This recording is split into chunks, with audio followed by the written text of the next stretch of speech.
नमस्कार, आप देख रहे हैं बीसीसी न्यूज। मैं हूं रमा धीमान। आइए बुलेटिन की शुरुआत करें, लेकिन उससे पहले हेडलाइंस।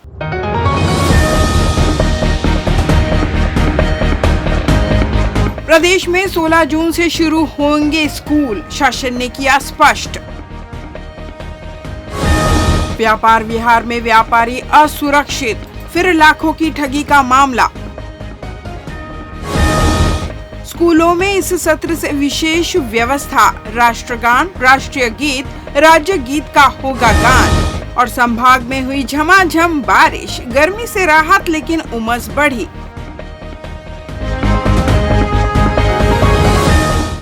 हेडलाइंस के बाद खबरें विस्तार से। छत्तीसगढ़ के स्कूली छात्रों के लिए गर्मियों की छुट्टियां अब समाप्त होने वाली है। लोक शिक्षण संचालनालय छत्तीसगढ़ द्वारा जारी एक आधिकारिक आदेश के अनुसार राज्य में आगामी 16 जून 2026 से सभी स्कूलों का नियमित संचालन फिर से शुरू होने जा रहा है। विभाग द्वारा 12 जून 2026 को जारी पत्र के तहत यह निर्देश समस्त संयुक्त संचालक शिक्षा संभाग और सभी जिला शिक्षा अधिकारियों को भेज दिया गया है। आदेश में स्पष्ट किया गया है कि पूर्व में घोषित ग्रीष्मकालीन अवकाश जो 20 अप्रैल 2026 से 15 जून 2026 तक प्रभावी था, अब समाप्त हो रहा है। इसके तुरंत बाद 16 जून 2026 मंगलवार से नए शैक्षणिक सत्र 2026-27 का विधिवत आगाज कर दिया जाएगा। लोक शिक्षण संचालक द्वारा जारी इस निर्देश में इस बात पर विशेष जोर दिया गया कि स्कूल खुलने के पहले ही दिन से अध्ययन अध्यापन का कार्य पूरी गंभीरता से शुरू होना चाहिए। शासन ने निर्देश दिया कि राज्य के सभी शासकीय एवं अशासकीय स्कूलों में समय सारणी के अनुसार कक्षाओं का संचालन सुनिश्चित किया जाए। शिक्षक और छात्र पहले दिन से ही अपनी नियमित कक्षाओं में उपस्थित रहें ताकि पढ़ाई का कोई नुकसान न हो। यात्रियों को बेहतर एवं सुरक्षित यात्रा सुविधा उपलब्ध कराने तथा बिना टिकट यात्रा पर रोक लगाने के उद्देश्य से दक्षिण पूर्व मध्य रेलवे बिलासपुर मंडल द्वारा चलाए जा रहे विशेष नाका टिकट चेकिंग अभियान के तहत बड़ी कार्रवाई की गई। 21 मई से 14 जून 2026 तक चल रहे इस अभियान के अंतर्गत 11 जून को बिलासपुर स्टेशन में सघन टिकट जांच अभियान चलाया गया। वरिष्ठ मंडल वाणिज्य प्रबंधक अनुराग कुमार सिंह के मार्गदर्शन तथा मंडल वाणिज्य प्रबंधक एस भारतीयन और सहायक वाणिज्य प्रबंधक डी.एस. चौहान के नेतृत्व में वाणिज्य विभाग, टीटीई एवं आरपीएफ जवानों की टीम ने स्टेशन सहित यहां से गुजरने वाली 20 ट्रेनों की जांच की। अभियान के दौरान कुल 644 मामलों में 4,13,970 रुपए का जुर्माना वसूला गया। इसमें बिना टिकट यात्रा के 380 मामलों से 2,87,515 रुपए, अनियमित टिकट के 245 मामलों से 1,24,555 रुपए तथा बिना बुक किए गए लगेज के 19 मामलों से 1,900 रुपए जुर्माना शामिल है। रेल प्रशासन ने यात्रियों से अपील की है कि वे यात्रा से पहले वैध टिकट अवश्य लें और स्टेशन परिसर में प्रवेश के लिए प्लेटफॉर्म टिकट खरीदें। साथ ही रेलवे परिसर को स्वच्छ रखने और नियमों का पालन करने में सहयोग करें। प्रधानमंत्री नरेंद्र मोदी के नेतृत्व वाली केंद्र सरकार के 12 वर्ष पूरे होने पर भाजपा प्रदेश उपाध्यक्ष नंदन जैन ने बिलासपुर प्रेस क्लब में प्रेस वार्ता आयोजित कर सरकार की उपलब्धियां गिनाई। उन्होंने कहा कि मोदी सरकार का 12 वर्ष का कार्यकाल ऐतिहासिक और स्वर्णिम रहा है। प्रधानमंत्री नरेंद्र मोदी ने खुद को प्रधान सेवक मानकर देश के 140 करोड़ नागरिकों के हित में लगातार कार्य किया है। नंदन जैन ने कहा कि प्रधानमंत्री मोदी के नेतृत्व में नया भारत आकार ले रहा है, जो विकास के साथ सुरक्षा और आत्मनिर्भरता की दिशा में आगे बढ़ रहा है। उन्होंने गरीब कल्याण योजनाओं का उल्लेख करते हुए कहा कि जनधन योजना, आयुष्मान भारत, प्रधानमंत्री आवास योजना, उज्ज्वला योजना, जल जीवन मिशन और पीएम किसान सम्मान निधि जैसी योजनाओं से करोड़ों लोगों को लाभ मिला है। उन्होंने कहा कि देश में बुनियादी ढांचे, डिजिटल व्यवस्था, स्वास्थ्य, शिक्षा और सुरक्षा के क्षेत्र में बड़े बदलाव हुए हैं। सांस्कृतिक विरासत के संरक्षण का उल्लेख करते हुए कर्तव्य पथ, नया संसद भवन, राष्ट्रीय युद्ध स्मारक और भगवान बिरसा मुंडा की जयंती को जनजातीय गौरव दिवस के रूप में मनाने जैसे निर्णयों से राष्ट्रीय गौरव को बढ़ावा मिला है। छत्तीसगढ़ के विकास पर नंदन जैन ने कहा कि प्रधानमंत्री मोदी के नेतृत्व में प्रदेश को विकास की नई दिशा मिली है। प्रधानमंत्री आवास योजना के तहत लाखों परिवारों को पक्के मकान मिल रहे हैं। रेलवे, सड़क और हवाई सेवाओं के विस्तार के साथ प्रदेश में अधोसंरचना मजबूत हो रही है। उन्होंने कहा कि भाजपा ने ग्राम पंचायत से लेकर संसद तक लगातार जन समर्थन हासिल किया है, जबकि कांग्रेस को लगातार हार का सामना करना पड़ा है। उन्होंने दावा किया कि मोदी सरकार ने अर्थव्यवस्था को मजबूत किया और भारत को वैश्विक मंच पर नई पहचान दिलाई। प्रेस वार्ता में भाजपा ग्रामीण जिलाध्यक्ष मोहित जायसवाल, प्रबल प्रताप सिंह जुदेव, जनक देवांगन, प्रणव शर्मा, सौंदर्या ऋषभ चतुर्वेदी, रवीश गुप्ता, राज्यवर्धन कौशिक, जय वाधवानी, शैलू गौरख, कुंदन दीवान, पवन कश्यप और यश गौराहा सहित अन्य पदाधिकारी मौजूद रहे। ये देश पहली बार ऐसा महसूस कर रहा है कि ये देश में विकास कैसे हो सकता है, चाहे वो किसान के रूप में हो, चाहे महिलाओं के लिए हो, चाहे युवाओं के लिए हो, चाहे वो किसानों के लिए हो, चाहे वो गरीब के लिए हो। पूरे देश भर में एक विकास का मॉडल क्रिएट किया गया। इसी प्रकार से सबका साथ, सबका विश्वास, सबका प्रयास, सबका विश्वास के तहत जो प्रयास जो पूरे देश भर में हो रहे हैं, आर्थिक दृष्टि से देश को बढ़ाने का काम हो रहा है। तीसरा जो सबसे बड़ा काम हुआ, इस देश के सांस्कृतिक धरोहर को भी वापस पुनर्जीवित करने का काम मोदी जी के नेतृत्व में किया गया है। हमारे देश की आंतरिक और बाहरी सुरक्षा को जितना मजबूत आज भारत हुआ है, आज से पहले कभी भी इतना मजबूत नहीं था। पूरी दुनिया में भारत का जो डंका बजा है, पूरी दुनिया आज भारत की ओर देखता है, चाहे वो अमेरिका हो, चाइना हो, रूस हो, भारत से बात करता है, फिर आगे कोई काम करता है। भारत किसी चीज़ में अगर कह देता है कि ये चीज़ नहीं करना है, तो ऐसे विश्व स्तर पर भी भारत की जो धाक जमी है वो मोदी जी के नेतृत्व में बनी है। सिविल लाइन थाना क्षेत्र में पत्रकारों के खिलाफ दर्ज एफआईआर को लेकर जिले के पत्रकारों ने मुख्यमंत्री के नाम ज्ञापन सौंपकर निष्पक्ष जांच की मांग की। पत्रकारों ने मांग रखी कि मामले में कार्रवाई से पहले निर्धारित प्रक्रिया और पत्रकार सुरक्षा संबंधी शासन के निर्देशों का पालन किया जाए। ज्ञापन में बताया गया कि सिविल लाइन थाना के पुराने भवन का एक वीडियो सोशल मीडिया पर वायरल हुआ था, जिसमें एक आरक्षक वर्दी में सोता हुआ दिखाई दे रहा था तथा एक कमरे में शराब और बियर की बोतलें नजर आ रही थी। इस वीडियो को कई मीडिया संस्थानों ने प्रकाशित किया था और खबरों में पुलिस प्रशासन का पक्ष भी शामिल किया गया था। इसके बाद आरक्षक मनोज साहू और एक चाय दुकान संचालक के बीच कथित बातचीत का ऑडियो सामने आया, जिसके आधार पर 2 पत्रकारों सहित 4 लोगों के खिलाफ एफआईआर दर्ज की गई। पत्रकारों ने आरोप लगाया कि एफआईआर दर्ज करने से पहले उनका पक्ष नहीं सुना गया और मामले की स्वतंत्र जांच नहीं की गई। पत्रकारों ने वर्ष 2023 में लागू पत्रकार सुरक्षा कानून का हवाला देते हुए कहा कि पत्रकारों से जुड़े मामलों में पहले निर्धारित समिति से जांच कराई जानी चाहिए। उन्होंने 3 दिनों के भीतर मामले को सक्षम समिति को सौंपकर जांच रिपोर्ट सार्वजनिक करने की मांग की। इस दौरान पत्रकारों ने स्पष्ट किया कि वे किसी दोषी का समर्थन नहीं कर रहे हैं, लेकिन कार्रवाई कानून के अनुसार होनी चाहिए। मांग पूरी नहीं होने पर 15 जून से चरणबद्ध आंदोलन की चेतावनी दी गई है। मामले को लेकर आईजी रामगोपाल गर्ग और कलेक्टर संजय अग्रवाल ने पत्रकारों से चर्चा की। अधिकारियों ने निष्पक्ष जांच और किसी भी पत्रकार के साथ अन्याय नहीं होने का भरोसा दिलाया। हम सभी पत्रकार एक साथ एक मांग को लेकर के आए थे। पिछले दिनों एक वीडियो वायरल हुआ था सिविल लाइन थाने के आरक्षक का, जिसमें सोए हुए हैं, जूता पहन करके, वर्दी भी है, दूसरे कमरे में बोतल रखी हुई है शराब की। उन खबरों को जो चलाए जिया खान और कई लोग चलाए, उसके बाद दूसरा या तीसरा दिन एक और ऑडियो वायरल होता है। उसमें 2 लोगों की बातचीत होती है कि एक दुकानदार की, चाय दुकानदार की, दूसरा क्या बोलते हैं कि वो आरक्षक के, मनोज साहू नाम है उनका। वो दोनों आपस में बात करते हैं कि ये वीडियो रोकने के लिए ये पैसा मांग रहा है, मैं ये नहीं दूंगा, इतना दूंगा, ये नहीं करूंगा, जो भी है वो। उसी ऑडियो के आधार पर जिया खान और पत्रकार जिया खान और अनुज श्रीवास्तव के खिलाफ एफआईआर हो गई है।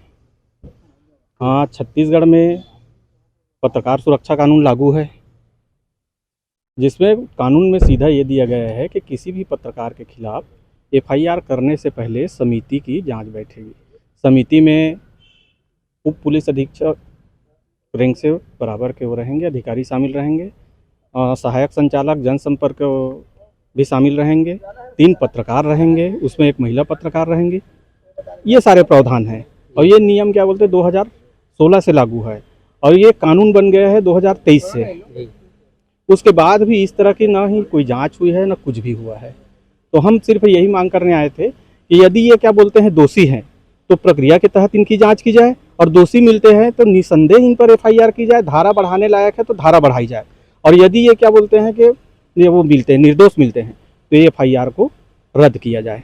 और आश्वासन आईजी साहब ने ये कहा है कि मैं इसको दिखवाता हूँ और जो भी होगा प्रक्रिया के तहत होगा, नियम के तहत होगा, आप लोग के साथ कोई चीज़ बुरा नहीं होगा।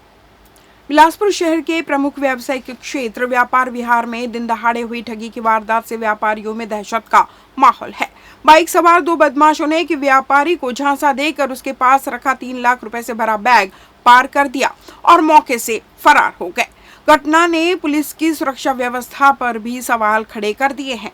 मिली जानकारी के अनुसार नवागढ़ निवासी व्यापारी जनक प्रसाद साहू अपने बेटे उमेश कुमार साहू के साथ कृषि उत्पादकों की खरीदारी के लिए व्यापार विहार पहुंचे थे। उन्होंने थोक मंडी से लहसुन, प्याज और सहित अन्य सामान खरीदा। इसके बाद वे अंडा चौक के पास से गुजर रहे थे, तभी बाइक सवार 2 युवकों ने उनका पीछा करते हुए उन्हें अपना निशाना बनाया। बताया जा रहा है कि आरोपियों ने व्यापारी को बातचीत में उलझाया और तबीयत ठीक करने का झांसा देकर कुछ दूर चलने के लिए कहा। इसी दौरान मौका पाकर उन्होंने व्यापारी के हाथ से रुपयों से भरा बैग छीन लिया और तेज रफ्तार बाइक से फरार हो गए। व्यापारी ने शोर मचाते हुए बदमाशों का पीछा करने का प्रयास किया, लेकिन आरोपी भागने में सफल रहे। घटना की सूचना मिलते ही तारबहार पुलिस मौके पर पहुंची और मामले की जांच शुरू की। पुलिस ने आसपास लगे सीसीटीवी कैमरे की फुटेज खंगालनी शुरू कर दी है। संदिग्ध बाइक सवारों की पहचान के लिए फुटेज और अन्य सुरागों के आधार पर जांच की जा रही है। पुलिस अधिकारियों ने जल्द आरोपियों की गिरफ्तारी का दावा किया है। वहीं व्यापारियों ने क्षेत्र में पुलिस गश्त बढ़ाने और सुरक्षा व्यवस्था मजबूत करने की मांग की है। लेते हैं छोटा सा ब्रेक। पिछले 17 वर्षों से रियल एस्टेट के क्षेत्र में दे रहे हैं अपनी सेवाएं और लगातार शहर की जनता को एक नई लिविंग लाइफस्टाइल। अपने कार्यों एवं सेवाओं के माध्यम से लाखों लोगों की उम्मीदों को दिया है आकार। इसलिए जिले में ही नहीं पूरे प्रदेश में इनकी पहचान है बरकरार। आपके सपनों के घर को हकीकत में बदल कर है दिखाना, इसलिए आपके लिए लेकर आए हैं भाटी आशियाना।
ब्रेक के बाद आपका स्वागत है। बढ़ते हैं अगली खबर की ओर।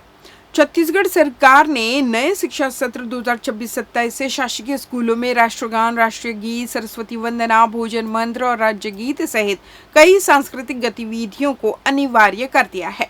यह नई व्यवस्था 16 जून से लागू होगी। स्कूल शिक्षा विभाग के अपर सचिव द्वारा जारी किए गए आदेश में सभी जिला शिक्षा अधिकारियों को निर्देशित किया गया है कि विद्यार्थियों के बौद्धिक और सांस्कृतिक विकास के लिए निर्धारित गतिविधियों का नियमित संचालन सुनिश्चित किया जाए। जारी निर्देशों के अनुसार प्रतिदिन सुबह स्कूलों की प्रार्थना सभा में राष्ट्रगान, राष्ट्रीय गीत, देशभक्ति गीत, सरस्वती वंदना और गुरु मंत्र का पाठ कराया जाएगा।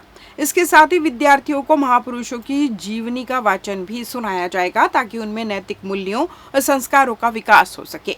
मध्याह्न भोजन के समय भोजन मंत्र का पाठ कराया जाएगा। वहीं विद्यालय की छुट्टी से पहले राज्य गीत, गायत्री मंत्र और शांति मंत्र का सामूहिक पाठ अनिवार्य किया गया है।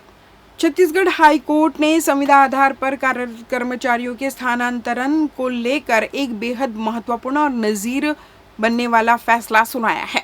कोर्ट की एकल पीठ ने साफ किया है कि शासकीय सेवाओं में ट्रांसफर और पोस्टिंग नौकरी का एक अनिवार्य और स्वाभाविक हिस्सा है। किसी भी संविदा कर्मचारी का तबादला किस स्थान पर किया जाना चाहिए, यह तय करना पूरी तरह से संबंधित सक्षम प्राधिकारी का विशेष अधिकार है। अदालत ने स्वास्थ्य विभाग के एक संविदा कर्मी की याचिका को खारिज करते हुए राज्य सरकार के निर्णय में किसी भी तरह के हस्तक्षेप से साफ इनकार कर दिया। अदालत के रुख से साफ है कि ट्रांसफर रुकवाने के लिए केवल संविदा होने का तर्क काफी नहीं है, बल्कि आदेश के पीछे किसी दुर्भावना या नियम के उल्लंघन को साबित करना होगा। इधर स्वास्थ्य विभाग द्वारा 6 मई 2026 को किए गए इस अंतर जिला ट्रांसफर के बाद अब याचिकाकर्ता को नए जिले में ज्वाइनिंग देनी ही होगी। जिले के रतनपुर थाना क्षेत्र अंतर्गत कोरबी खोंदरा जंगल में एक 62 वर्षीय बुजुर्ग की सड़ी गली लाश पेड़ से लटकी मिलने से क्षेत्र में सनसनी फैल गई। मृतक की पहचान सौखीलाल बंजारे उम्र 62 वर्ष निवासी उच्च भट्टी थाना सीपत के रूप में हुई है। सूचना मिलने के बाद रतनपुर पुलिस मौके पर पहुंची और शव को कब्जे में लेकर मर्ग कायम कर मामले की जांच शुरू कर दी। मिली जानकारी के अनुसार सौखीलाल बंजारे बीते 19 मई 2026 से लापता थे। काफी खोजबीन के बाद भी उनका कोई पता नहीं चलने पर परिजनों ने 28 मई को सीपत थाने में गुमशुदगी की रिपोर्ट दर्ज कराई। इसी बीच रविवार को कोरबी खोंदरा जंगल क्षेत्र में पेड़ से लटकी एक लाश मिलने की सूचना ग्रामीणों ने दी। मौके पर पहुंची पुलिस ने शव की पहचान कर परिजनों को जानकारी दी। बताया जा रहा है कि शव काफी पुराना होने के कारण सड़ गल गया था। पुलिस ने घटनास्थल का निरीक्षण कर आवश्यक साक्ष्य जुटाए। शव को पोस्टमार्टम के लिए भेज दिया गया है ताकि मौत के वास्तविक कारणों का पता लगाया जा सके। रतनपुर पुलिस सभी पहलुओं को ध्यान में रखते हुए जांच कर रही है। पुलिस का कहना है कि पोस्टमार्टम रिपोर्ट और जांच के बाद ही मौत के कारणों का खुलासा हो सकेगा। एनटीपीसी सीपत के आवासीय परिसर में आयोजित बालिका सशक्तिकरण अभियान जेम 2026 का 13 जून को भावपूर्ण समापन हुआ। 4 सप्ताह के पूर्ण आवासीय प्रशिक्षण के बाद बालिकाओं ने मुस्कुराहट और नम आंखों के साथ अपने साथियों और प्रशिक्षक से विदाई ली। इस अवसर पर अभिभावकों के चेहरों पर बेटियों की उपलब्धियों को लेकर गर्व और खुशी दिखाई दी। समापन समारोह के मुख्य अतिथि बिलासपुर कलेक्टर संजय अग्रवाल रहे। कार्यक्रम की अध्यक्षता एनटीपीसी सीपत के परियोजना प्रमुख स्वपन कुमार मंडल ने की। बालिकाओं ने सांस्कृतिक प्रस्तुतियों, नाटक, समूह गीत और विभिन्न कलात्मक गतिविधियों के माध्यम से प्रशिक्षण के दौरान अर्जित आत्मविश्वास और प्रतिभा का प्रदर्शन किया। कलेक्टर अग्रवाल ने कहा कि शिक्षा, आत्मविश्वास और मार्गदर्शन से बालिकाओं के भविष्य को नई दिशा मिलती है। उन्होंने अभिभावकों से बेटियों को आगे बढ़ने के लिए प्रोत्साहित करने का आह्वान किया। स्वपन कुमार मंडल ने बताया कि वर्ष 2019 से अब तक एनटीपीसी सीपत में 525 बालिकाएं इस अभियान से लाभान्वित हो चुकी हैं। जेम 2026 के माध्यम से 121 और बालिकाएं इससे जुड़ी हैं। उन्होंने बताया कि प्रत्येक वर्ष 10 मेधावी बालिकाओं को Bal Bharati public school NTPC Sipat में कक्षा 6 से 12 तक निःशुल्क शिक्षा दी जाती है। इस प्रशिक्षण में बालिकाओं को योग शिक्षा, कंप्यूटर संवाद कौशल, आत्मरक्षा, खेल, कला, व्यक्तित्व विकास और नेतृत्व क्षमता से जुड़ी गतिविधियों का प्रशिक्षण दिया गया। अभियान के दौरान आईपीएस अंशिका जैन, अंतरिक्ष यात्री शुभांशु शुक्ला सहित कई विशेषज्ञों ने बालिकाओं को प्रेरित किया। एनटीपीसी द्वारा वर्ष 2018 में शुरू किया गया यह अभियान अब तक देश भर में 13,000 से अधिक बालिकाओं के जीवन में सकारात्मक बदलाव ला चुका है। बालिका सशक्तिकरण अभियान एनटीपीसी के द्वारा इस पूरे अंचल की बालिकाओं को लेकर के एक अभियान के रूप में स्टार्ट किया है। और इस जैसा कि हमने परफॉर्मेंस देखा, सारे परफॉर्मेंस एक से बढ़कर एक है और ये कोई भी ये नहीं बोल सकता कि एक महीने में इन बच्चों ने इतना शानदार यहाँ पे अपने आप को विकसित किया। और digital knowledge, sports, arts, leadership and self confidence बढ़ने का अवसर मिलेगा। केवल 2000 एक प्रोग्राम यूपीएससी का 2018 में चालू हुआ था, उसका सक्सेस देखते हुए हम लोग